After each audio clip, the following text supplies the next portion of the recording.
Hey family. Hey, I have a question for you. Have you ever experienced the power of love? And no, I'm not talking about the cheesy 80s song. And no, I'm not talking about that time in second grade when you looked across the room and saw little Susie sitting there or little Tommy standing there and you fell madly in love for them. No, I'm not talking about that. What I'm talking about is, have you ever experienced the power of life-altering, life-saving, life-changing love? Back when I was in my early 20s, me and this other guy, we wanted to do a young men's breakfast for young high school dudes before school. And so once a week, we would have them over and cook breakfast for them, and we were walking through the Bible. Well, one of the other guy I led it with, his name was Norris William, and this guy is a dude's dude, right? He actually played in the NFL. He was a center, and he was actually a center for the Pittsburgh Steelers. He was one of Terry Bradshaw's centers. Awesome, I know, right? But that's for a different time.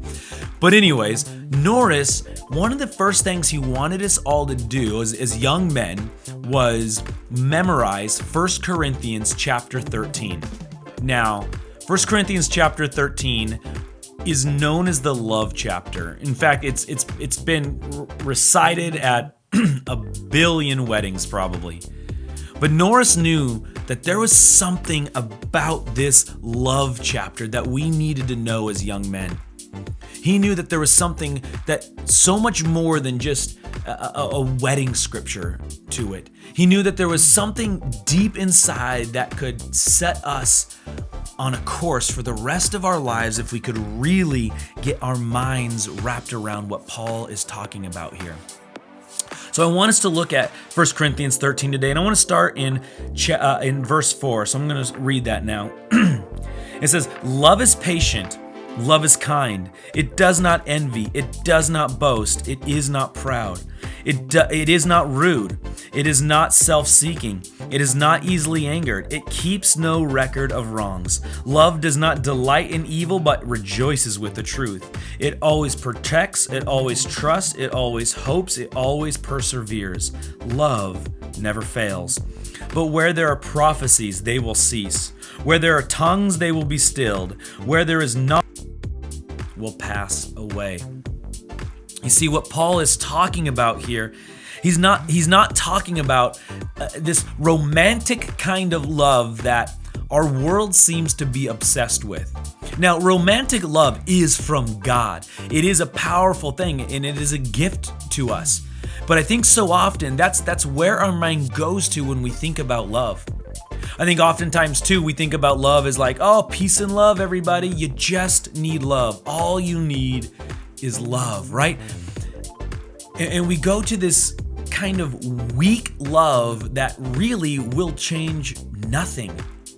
See, what Paul is writing about here is he's actually writing about God's love. Like, think about this. This is extreme language he uses. Love is patient. It's kind. It does not envy. It does not boast. It is not proud. It is not rude. And then listen to what he says. It does not delight in evil. Then he says it always hopes, always trusts, always protects, always perseveres. He uses this extreme language of always. Now, I don't know about you, but I can guarantee you that I do get easily angered sometime. I can guarantee you that I am not always kind. I can guarantee you that I get proud, I get envious, and I don't always hope, I don't always trust, I don't always protect, I don't always persevere, because I don't live in God's love all the time. You see, but the reality is God's love is inside of us. 1 John tells us that God's love is made complete in us, and we just need to live in it in a day-to-day basis.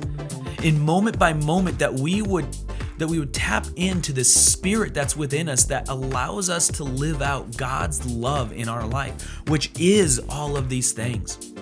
So I want to encourage you today to love and love well and love the world and love those that are hard to love and love your family and love your coworkers and your boss and all those things, but not in a cheap, meaningless way, but in a way that can change their lives forever.